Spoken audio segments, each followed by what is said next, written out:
Olá, queridos alunos e queridas alunas, tudo bem? Eu sou a professora Lídia Marangon. Eu sou professora de Direito Processual Civil dos cursos de carreiras jurídicas aqui do Gran Cursos Online e eu também sou defensora pública do Distrito Federal. Aqui no Gran eu coordeno também os cursos de Defensoria Pública e é um prazer estar aqui com vocês para a gente dar início às nossas aulas de Direito Processual Civil. Então, eu faço votos de que nós tenhamos aqui aulas de excelência, que vocês gostem bastante, aproveitem as minhas dicas, o conteúdo. Nossas aulas serão extremamente aprofundadas. Eu vou fazer uma mescla de jurisprudência, legislação seca para vocês entenderem aí a conexão entre a legislação e o entendimento mais recente dos tribunais superiores. E também a gente não pode deixar de lado o estudo da doutrina, fazer desse estudo um estudo leve, diferenciado, para que vocês passem a gostar de processo civil, se já não gostam, e além de gostar, que vocês apreciem o estudo da matéria. Eu sempre digo que é muito importante a gente estudar com afeição aquela matéria que a gente está estudando ali naquele momento, que está se dedicando. Afinal de contas, você está deixando de fazer outras coisas talvez mais prazerosas para se dedicar a um objetivo de vida, que é ter um cargo, e esse cargo vai com certeza transformar a sua vida, seja de forma financeira, seja adquirindo ali uma estabilidade no serviço público, seja porque você vai alcançar mais respeito ainda dos seus familiares e amigos. Então, por tudo que envolve a aprovação no concurso público, eu desejo que vocês sejam aprovados e muito bem aprovados, e contem comigo aqui no Gran Cursos Online sempre. Como eu falei para vocês, eu sou defensora pública do Distrito Federal atualmente, mas antes de ser defensora pública eu já passei em outros órgãos. Eu fui primeiro técnica judiciária do Tribunal de Justiça do Distrito Federal e Territórios, passei lá mais ou menos 1 ano e 8 meses, aprendi bastante. Inicialmente trabalhei numa vara criminal, mas depois eu fui selecionada para trabalhar num gabinete de desembargador na área civil, então fui para a segunda instância. Lá aprendi a fazer muitas minutas de votos, decisões, foi muito importante para mim essa época. E depois eu fui analista do Ministério Público do Distrito Federal e Territórios, trabalhei por 3 anos lá no Ministério Público, também aprendi bastante, tive uma visão diferenciada, né? Quando a gente trabalha no tribunal, depois vai para o Ministério Público, você tem essa experiência de verificar os órgãos distintos ali que fazem parte, seja do Judiciário, seja do Ministério Público, e por fim alcancei o cargo que eu sonhava desde a época da minha faculdade, que é o cargo de defensora pública. E eu fui aprovada no ano de 2013, no concurso de 2013 para defensora do Distrito Federal, fui aprovada em 17º lugar, e sou muito orgulhosa de fazer parte da Defensoria Pública. Lá na Defensoria Pública eu sou coordenadora do núcleo que eu trabalho, e eu atuo numa defensoria da área criminal, atualmente em razão da minha coordenação, mas a minha titularização é civil e família. Então, com essa minha experiência, eu quero passar para vocês que tudo vale a pena. O esforço que você faz hoje vale a pena, o esforço que você já está fazendo há algum tempo não vai ser em vão, vocês vão ter o retorno disso. E contem comigo sempre aqui no Gran Cursos Online. Podem mandar mensagens pelas redes sociais. Eu tenho 2 redes sociais, vou mostrar aqui para vocês agora. A primeira é @prof.lidiamarangon e também tenho o @asdefensoras. Nesses Instagrams vocês podem mandar as mensagens por direct, bater papo, conversar, se precisar de um pouco de motivação, quiser saber um pouco sobre como foi essa minha jornada, porque além desses cargos que eu exerci, eu também fui aprovada em outros cargos, como por exemplo oficial de justiça, tribunais de outros estados do país, por exemplo, TRT da 18ª região, TRT da 2ª região, no STJ também para o cargo de analista. Então, eu já tenho uma experiência, uma bagagem de aprovações do nível médio até o último grau aqui da carreira jurídica. Então, fiquem à vontade para me procurar pelas redes sociais. E se tiverem alguma dúvida, podem também mandar no fórum do aluno, no site do Gran, onde vocês têm acesso amplo, para a gente conversar ali também sobre a nossa disciplina, tá certo? Então, espero que a gente tenha uma jornada incrível a partir de agora. E eu vou começar falando com vocês sobre um dos principais temas de direito processual civil na minha visão. Por que que eu reputo que seja o principal ou, se não, um dos principais temas? Porque nós temos aqui 12 artigos no Código de Processo Civil tratando sobre esse tema e o legislador fez questão de colocar esses artigos expressamente, alguns inclusive como forma de repetição da própria Constituição Federal, mas que eles fundamentam o processo do início ao fim, um processo civil.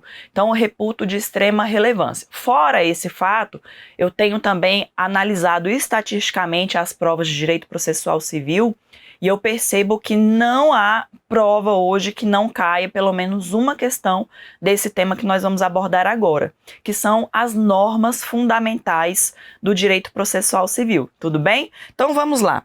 Antes de começar a falar das normas propriamente ditas, eu quero conversar com vocês um pouquinho sobre o conceito de processo. Vocês podem se perguntar, nossa, mas se, por exemplo, numa prova oral ou numa prova discursiva, eu tiver que responder ao examinador o que é um processo? Parece uma pergunta tão simples, mas talvez eu não consiga desenvolver. Então, eu coloquei esse esquema aqui na nossa aula para vocês terem a noção de como você desenvolveria uma resposta nesse sentido. Então, olha só, a nossa doutrina, ela enquadra aqui o processo em 3 situações. Então, você pode já definir isso junto ao seu examinador. A primeira corrente diz que o processo é um método de criação de normas jurídicas, e realmente é. O processo, ele serve para criar normas jurídicas. Ele vai ser aqui fonte de produção normativa, tá certo? Então, isso é muito importante porque vocês percebem que existe o processo legislativo. A gente não está falando aqui exclusivamente do processo que a gente tem mais acesso, né, que é esse processo do judiciário, e vocês sabem que o processo ele é utilizado em outros poderes também como fontes, né, de produção, como produção de fontes normativas. Então, a primeira corrente diz que processo é um método de criação de normas. E não está errada, é uma teoria bastante utilizada e bem ampla, porque ela vai abarcar ali as normas administrativas, as normas vindas do Poder Executivo, as normas vindas ali do Poder Judiciário dentro daquele processo. Então, esse conceito está perfeito. A segunda corrente doutrinária diz que processo é um ato jurídico complexo. E aí, em razão disso, ele seria então um sinônimo de procedimento. O que é o procedimento? O procedimento é justamente a prática daqueles atos processuais cadenciados que vocês vão praticando em sequência, as partes, o juiz e todos aqueles que auxiliam de alguma forma na realização daquele processo, criam com essa sequência de atos um processo. Então aqui nós teríamos um sinônimo de procedimento. Tem doutrinadores que dizem que processo é sinônimo de procedimento sem problema. E a terceira corrente vai dizer que processo é uma relação jurídica, ou seja, haveria então um conjunto de relações jurídicas que se estabelecem entre os diversos sujeitos processuais. Ótimo, então nós temos num processo judicial, por exemplo, autor, réu, juiz, os seus representantes, talvez a intervenção de algum terceiro. Esse conjunto de relações jurídicas que se formam seria o conceito de processo para essa terceira corrente doutrinária. Então, mais uma vez, se cair o que é um processo, vocês podem responder que não existe um conceito único, mas que a doutrina atual divide o conceito de processo em 3 vertentes e explicar cada uma delas de acordo com esse esquema que eu coloquei para vocês aqui na nossa aula, tá certo? Então, continuando. Temos também um fenômeno que é muito importante atualmente, chamado de constitucionalização do direito processual. Vocês já devem ter lido aí o artigo 1º do Código de Processo Civil, que diz o seguinte: o processo civil será ordenado. Então vocês percebem aqui que ele traz ali aquela sequência de atos, disciplinado. Claro que a gente tem também o poder do juiz de conduzir aquele processo de maneira que as partes ajam de forma disciplinada, e interpretado conforme os valores e as normas fundamentais estabelecidos onde? Na Constituição da República Federativa do Brasil, observando-se as disposições deste Código. Então, aqui nós temos uma tomada de posição do legislador, certo? Uma tomada de posição do legislador no sentido de quê, pessoal? No sentido de reconhecer a força normativa da Constituição dentro do âmbito do processo civil. Isso que é o fenômeno da constitucionalização do processo civil. Porque antigamente nós tínhamos uma ideia de que o processo civil era extremamente apartado do direito constitucional, das normas constitucionais. Mas atualmente não é essa a visão, ao contrário. O legislador, em 2015, já colocou esse artigo 1º do CPC justamente para dizer isso, que a Constituição tem algumas normas fundamentais, essas normas fundamentais se aplicam no âmbito do processo civil. E o processo ele deve ser conduzido, ordenado, de forma a dar força normativa à própria Constituição Federal. Tudo bem? Então, muito importante esse artigo 1º, porque ele é que representa aqui essa força normativa da Constituição através do Instituto da Constitucionalização do Direito Processual, tá certo? E agora nós vamos entrar diretamente nas normas fundamentais do processo civil. E por que essas normas elas são consideradas fundamentais? Porque elas vão ser consideradas a base, o fundamento do direito processual civil, tá certo? São essas normas que estruturam o modelo de processo civil brasileiro. Então, vocês vão perceber que nós temos ali no início do Código de Processo Civil 12 artigos tratando exclusivamente sobre as normas fundamentais. E esses 12 artigos, eles vão balizar todo o CPC e todo o processo civil. Não há como hoje nós termos um processo civil sem observância das normas fundamentais. E agora nós vamos ver cada uma delas. Algumas têm um pouco mais de relevância nas provas de concurso, mas é importante que vocês saibam o que o legislador quis dizer ao colocar essas normas fundamentais do processo civil nesses primeiros artigos do Código. Tudo bem, pessoal? E aí eu quero saber, esse rol de normas fundamentais, esses 12 artigos iniciais, é um rol taxativo? E a resposta é não. Por que a resposta é não? Porque nós temos no próprio CPC, em outros artigos espalhados pelo Código inteiro, normas que são consideradas normas fundamentais. Então, do artigo 1º até o artigo 12 do CPC, nós temos ali um resumo, é como se o legislador tivesse nos dado um recado. Olha, inicialmente, já vou colocar as normas fundamentais para que vocês tenham noção da importância disso, mas não significa que as normas fundamentais estão apenas aqui. Vocês podem procurar no restante do código que vão achar muitas normas fundamentais. E para solucionar essa dúvida que existia no início do CPC de 2015, nós tivemos aqui um importante enunciado do Fórum Permanente de Processualistas Civis, que é o enunciado 369, que diz que o rol de normas fundamentais previsto no capítulo 1 do título único do livro 1 da parte geral do CPC não é exaustivo, tá certo? Não é exaustivo, ou seja, não é um rol taxativo. Isso aqui foi uma discussão no Fórum Permanente de Processualistas Civis que gerou um enunciado. E aí eu já vou explicar para vocês. Muitos alunos me perguntam, professora, eu preciso saber os enunciados do Fórum Permanente de Processualistas Civis? Vejam, o Fórum de Processualistas Civis, o Fórum Permanente, é um fórum onde há uma reunião de doutrinadores do país inteiro que discutem os principais pontos do Código de Processo Civil e eles criam enunciados por unanimidade. Se tiver um voto contrário à aprovação daquele enunciado, o enunciado não é aprovado. Então, percebam que há um consenso em relação aos doutrinadores. Em razão disso, as provas do SEBRASP, as provas da Fundação Carlos Chagas e da FGV, por exemplo, têm cobrado muito os enunciados. Então, na medida das nossas aulas, eu já vou trazer para vocês os enunciados mais importantes do direito processual civil para ter uma ideia de como a doutrina pensa a respeito daquele determinado assunto, tá bom, pessoal? Então, já sabem que esse rol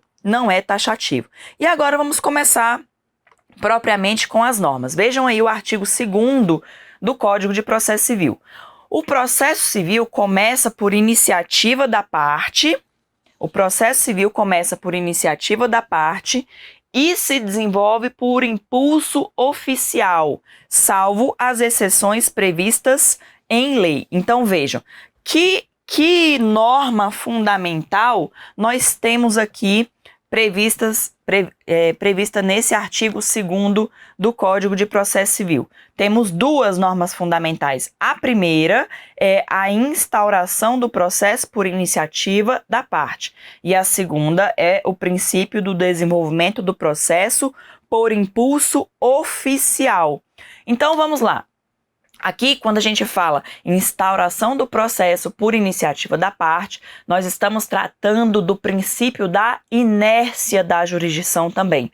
Vocês sabem que o juiz, ele deve ser imparcial e ele deve ser inerte. Aquele que conduz o processo não deve, de ofício, iniciar procedimentos, salvo nos casos expressamente autorizados em lei. Então, daí nós temos a norma fundamental de instauração do processo por iniciativa da parte.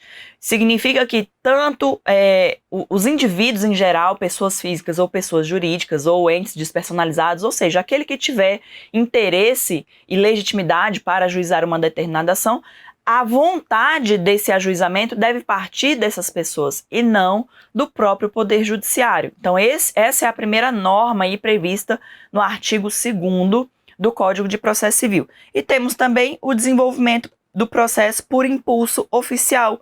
O que significa isso? Significa que, uma vez que as partes, por vontade própria, deram início ao processo civil, o processo ele é conduzido oficialmente pelo magistrado, ou seja, não haveria a necessidade de que as partes ficassem impulsionando o processo. O processo ele é impulsionado de forma oficial pelo juiz. Obviamente que eu não estou dizendo que a parte tem que ficar parada e não obedecer os comandos judiciais, as decisões, não é isso. E deve deixar o processo correr frouxo, não é isso que eu estou falando. Eu estou dizendo que o juiz ele não fica a depender da vontade da parte para dar início, para dar continuidade ao procedimento, tudo bem? Então a parte inicia, mas quem conduz, quem produz os andamentos processuais ali é o magistrado. Então esse artigo 2º é muito importante porque ele já traz essas duas normas fundamentais. Aí eu quero perguntar para vocês o seguinte: então, professora, todos os processos eles podem ser instaurados por iniciativa da parte? Existe alguma situação em que o juiz ele vai poder dar início a um procedimento ou a um processo? É possível que isso aconteça? E aí eu trouxe alguns artigos do Código de Processo Civil para a gente analisar esse ponto específico, tudo bem? Vejam aqui, olha só o que diz o artigo 615 do Código de Processo Civil. O requerimento de inventário e de partilha incumbe a quem? A quem estiver na posse e na administração do espólio, no prazo estabelecido no artigo 611. Então, aqui a gente está falando do requerimento de inventário e partilha. No artigo 611 do CPC, nós temos os legitimados a dar início ao inventário e à partilha. Antes do CPC de 2015, ou seja, no CPC de 1973, nós tínhamos previsão expressa no CPC de que o juiz poderia, de ofício, dar início ao procedimento do inventário. Mas o CPC de 2015 alterou esse posicionamento legislativo e, atualmente, o inventário e a partilha só podem ser iniciadas por aqueles que têm legitimidade previstos lá no rol do artigo 611. Então, aqui, por que eu coloquei esse artigo? Porque o legislador, o examinador, ele sempre vai colocar na sua prova esse exemplo, para dizer para vocês que estudaram com base no CPC de 73, que o inventário pode ser iniciado de ofício pelo juiz e fazer com que você perca aquele ponto ali pela memória. Mas você já sabe que atualmente no CPC de 2015 não é possível que o juiz instaure ali o procedimento do inventário e da partilha de ofício, tá bom? Continuando outras análises aqui. Vejam o que diz o artigo 536 e o artigo 538. No cumprimento de sentença que se reconheça a exigibilidade de obrigação de fazer ou obrigação de não fazer, muito importante essa parte que está aqui em laranja, o juiz poderá de ofício, vejam aqui, ou a requerimento para a efetivação da tutela específica ou a obtenção de tutela pelo resultado prático equivalente, determinar as medidas necessárias à satisfação do exequente. Ótimo. Aí vem o 538 e fala: não cumprida a obrigação de entregar coisa, no prazo estabelecido na sentença, será expedido um mandado de busca e apreensão ou de emissão na posse em favor do credor, conforme se tratar de coisa móvel ou imóvel. O que esses dois artigos estão querendo dizer? Nós estamos aqui numa fase já de cumprir a sentença judicial e temos uma obrigação de fazer, ou uma obrigação de não fazer, ou uma obrigação de entregar coisa, 536 e 538 do Código de Processo Civil. Nesses três tipos de obrigação, o juiz ele pode atuar de ofício para dar cumprimento à sentença que ele mesmo proferiu, entenderam? Porque se vocês analisarem novamente, olha só, na obrigação de fazer, na obrigação de não fazer, o juiz pode de ofício, claro que ele também pode a requerimento, mas não precisa de um requerimento, porque de ofício ele já pode adotar as medidas que ele entender que são necessárias naquele caso para conseguir que o executado satisfaça a obrigação em favor do exequente. A mesma coisa acontece quando nós temos que entregar uma coisa e não cumprimos essa determinação judicial. O que o juiz vai poder fazer? Ele vai expedir um mandado, ou seja, ele já tendo noção de que não foi entregue a coisa que ele determinou, ele já pode determinar ali a expedição de um mandado de busca e apreensão. Ele não precisa que a parte venha até o judiciário para requerer a expedição desse mandado, entenderam? Então aqui são dois exemplos que são consideradas pela doutrina e pela jurisprudência como exceções à regra, ao princípio ali do processo ser iniciado por iniciativa da parte. Tudo bem, pessoal? Agora vejam que interessante.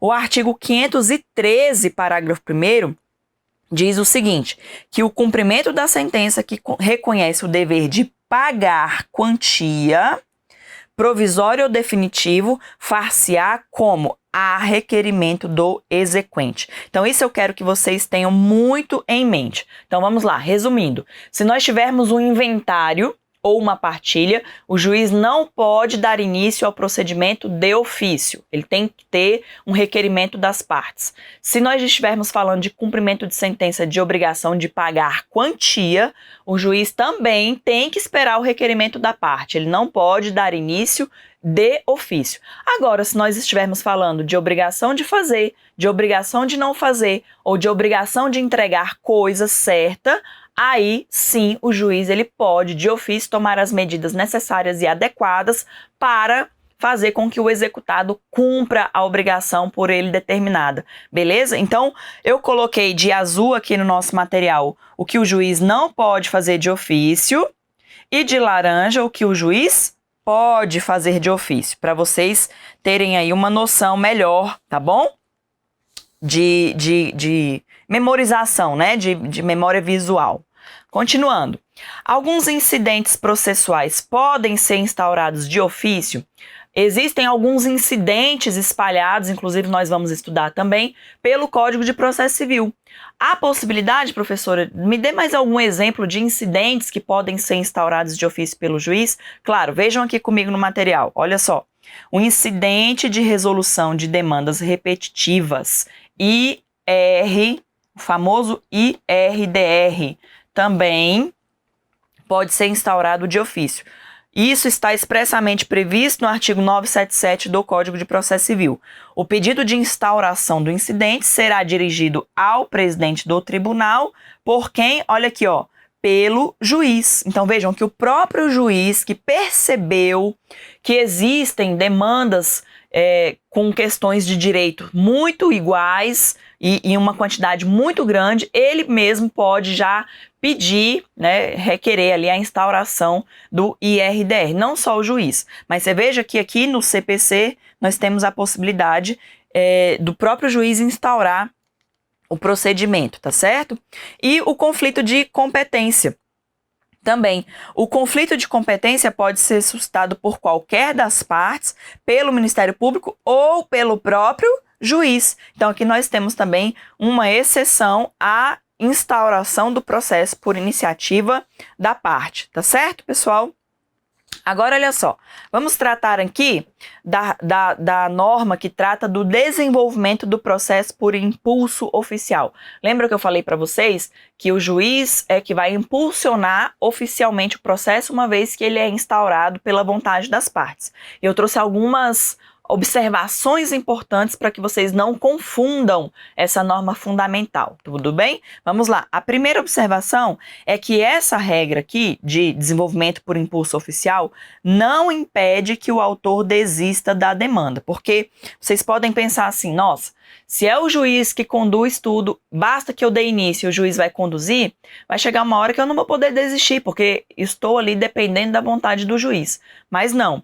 A desistência do processo não é impedida pelo impulso oficial, pela regra do impulso oficial. É possível sim, claro, de acordo com as observâncias ali do CPC, que a parte desista do processo, e isso não estaria ferindo a regra do desenvolvimento do processo por impulso oficial.